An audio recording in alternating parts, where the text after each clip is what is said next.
Welcome to Invest, talk about investing, finance, and professional development. As the current time of 8:55 a.m. on the Eastern Time on basically a couple of days away from 2023. Hope you guys have a great year, a great month, a great week, and also a good day so far. With respect to Ethereum, $1,200 exactly, about 0.93% so far. On the overall crypto market, it's still relatively suppressed and not really moving much. We opened at a lower level, 1189.57 today. But it seems like we're just kind of, magnetically gluing around the same level that we've been talking about. We're just consolidating, looking for the next macro catalyst that should be happening sometimes in Q1.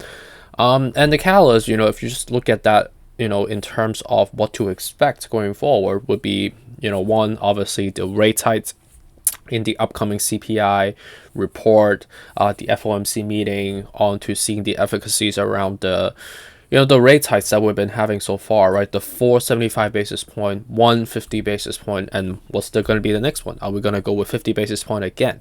Are we going to go with 25 basis point again? Another one would be, another catalyst that we also need to understand for Q1 specifically is, the tax season. A lot of people are, obviously a lot of people are in the reds at the moment right now, which makes sense. And some people, and I think a lot of corporate investors especially, might be taking some write-offs. And as they write it off, obviously to do that to, not completely getting a goose egg, but they will take that dollar and put that in the cash reserve, and then they probably will be dollar cost averaging as they are expecting a recession that's happening. So that means in a technical level, as they pull out, have a direct correlations to the supply and demand in the financial assets market on both the crypto and the equity side, that it will basically subsequently made a depreciation across stock prices and also crypto. And that will allow them to kind of buy in a subsequent time when there's a lower level. This will only work if they are like the market makers or if they are sizable enough to do something like this. But for us retail investors, we don't have that enough of a market power to kind of drive any changes. So tax season write-offs, for the sake of just writing it off to pay for tax for last year, or just to have a tax write-off to mitigate the tax payment as well, can be something that we have to look out for. Another thing would be corporate earnings. We have to see how Q1 corporate earnings will play out. Obviously with the rate hikes that has been relatively aggressive, and just the tactical nature of how corporate companies have been reacting. Just look at Twitter, look at Facebook, look at even Google, these tech giants, how they have been reducing the workforce at a relatively unappetizing manner, like firing people around the holiday spirits. Can definitely make it just even more depressing when we are already in a relatively depressing mode in the economy so far. And then obviously with respect to this is more applicable to Chinese stocks, is that Q1 is a shorter Q1 compared to other part of the world. China has obviously Chinese New Year, and for February, which would be the timing for Chinese New Year this year, it will technically take half of the month away in an operational perspective. So that means in a financial trajectory, earning perspective, it will be a lower mark compared to Wall Street expectation. So that will also be another catalyst on the slowdown.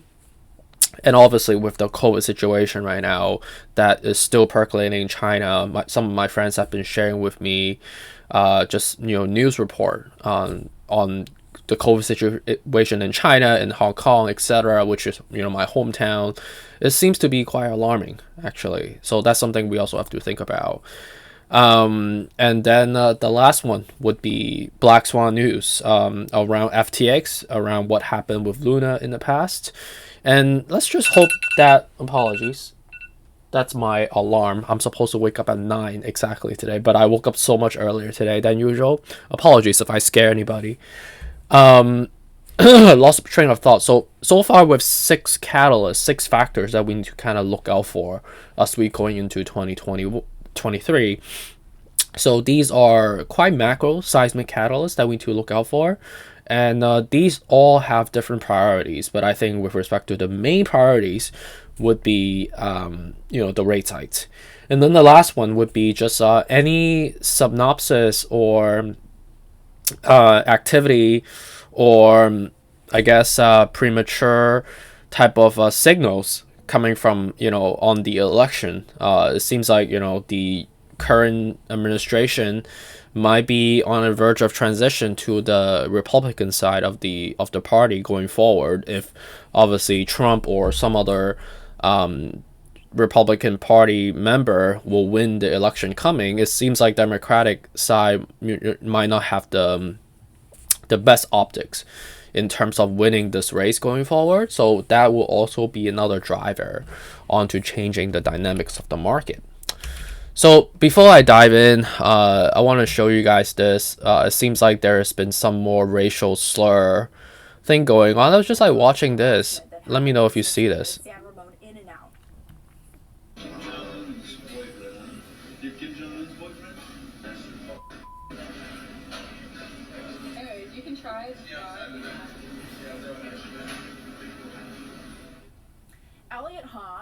Kim were making a food review video when a man just started insulting and then threatening them. Now San Ramon police say they've arrested the suspect for violating California hate crime laws. Betty Yu talked to the victims tonight. Irene Kim and Elliot Ha came back to this same In-N-Out Let me just like maybe fast forward this. And they said they felt safe eating here.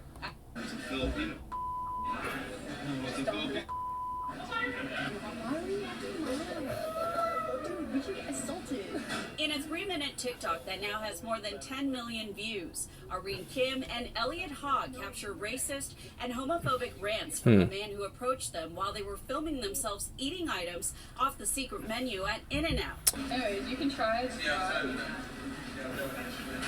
In less than 48 hours, San Ramon police announced that they've arrested 40-year-old Jordan Douglas Craw of Denver, Colorado. He's been charged with 2 counts of committing a hate crime. A lot of people are commenting originally, like, why didn't you call the police in that moment? And I think for us, like, especially for a lot of people of color, a lot of Asian Americans that go through hate crimes, like, I've been verbally assaulted on more than one occasion, not to the degree that that man went to, but like most of the time you don't think that someone will ever really take you seriously. And when we're talking to the police, anyways, that's just something to show. It's quite interesting that I think it's respectful how they treated the situation, but it's I think if we all have the level of empathy for one another, I think these type of behavior would over time subside. So it's unfortunate to see these type of activities still happening. I think let's just try to be kind to one another without that type of obviously. Anyways, it's just something more trivial that I want to show you guys on like what happened that kind of piqued my interest this morning. Just want to show you guys we're in the business of empathy and relationships, I hope that we can all like put ourselves in other people's shoes to understand where everybody's coming from. But I can understand it's difficult for some people, not just because I'm an Asian American, but it's just it's quite difficult to see something that is still happening. But I think ultimately the real reason behind all of this is it's just mainly due to ignorance and a lack of empathy for one another. And I think if we all had the opportunity or the power to put yourself in other people's shoes for a day, you would think differently and behave differently, which I hope that is my goal as I'm providing value to the world. But going back to the topic of the finance news, you could see that with respect to the overall market, we are trying to rise as we are heading on to the final trading days. And obviously, with respect to Tesla, Elon Musk has been acting quite sporadically with what happened with Twitter, with what happened with Tesla, but obviously with the lockdown globally, with respect to COVID situation, it just doesn't help at all, right? And then these other news are more trivial. But before we dive into the technicals, let's just take a look at how the whales have been acting in the recent time frame. So let's take a look at firstly on BlackRock. BlackRock was relatively, let's see, yeah, definitely a sell day yesterday. Pretty heavy sell day actually, if you look into like collectively, over I think close to $15 billion of selling pressure. And then with respect to ARK Invest, let's take a look at it together, shall we? It was a more of a mixed day, but still, I would say collectively, if you look at this relatively speaking, it's definitely more of a sell day as well. So let's take a look at the technical now, without wasting more time. With respect to recording time of 9:06 a.m. on the Eastern time, we are still at 1200. That up 1% so far. Again, right, we're very fused together on the daily. Weekly, we are looking quite elongated. We still need to kind of come down to look for next support level of 1050. Monthly is looking quite, it's looking like we are bottoming out, which makes sense. So what we really need to do is like daily, weekly needs to kind of cross down. So that means we need to kind of realign the whole chart, indicating that seeing a lower level, ideally in 1150, 1050, I think it's even more possible before we take off from here. And this is weeks away from here. So seeing just like short term, like lingering on around the same level would not be a surprise for us. For Bitcoin, we are in a very similar affectation. So weekly is elongated, very extended. Daily, it is very fused together. So again, right, we need to align daily, weekly, and monthly to triangulate that, into a reversal of the overall market, which looks like it's in near. And I think with respect to the timing of it, ideally in late Q2 to Q3 would be impossibility. And I know some people ask me questions around like Tesla. Let's take a look at Tesla. It's currently up about 3% so far. Well, 6% in pre-market. And what's going on, right? You could see that we've been very, very depleted, which I guess it makes sense because of the debacle and the tactical mess that Elon Musk has been doing. But you can see that across the board, daily is very extendedly oversold. Weekly, it is also very extendedly oversold. And I know we try to reach to break $100, but we couldn't because 108 is a substantive level which we bounce from, and then after that will be 90. So we do have a relatively big leap. But with respect to the technical, it was very submerged. That's why I triangulate into a reversal here. And then NEO, it's been quite depressing because of the Chinese financial economy. Daily is very depleted, as in weekly as well. And it seems like both of them have overreacted, and I think NEO is on the verge of reversal. And I think they, good thing is that daily, weekly, and monthly are all aligned on the technical front. So for those that bought in the dip recently, it was the right move and was the right logical DCA move. And again, right, I'm not saying this is my prediction, but I'm saying that in a logical perspective, I'm sorry again, I don't know why my alarm keeps blowing up in my face. So ideally, we're shifting onto late Q2, Q3 would be, when we are starting to peak and turn around, make a 45-degree angle to a different direction going forward. Not complete 90 degrees, but I think that the timing of it based on the chart, how it triangulates, how it's projecting out going forward makes very logical sense.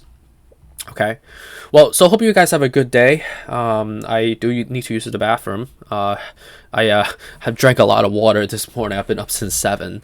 But appreciate you for staying in touch with me and staying in the meeting with me. And I will catch you on the next one. Take care.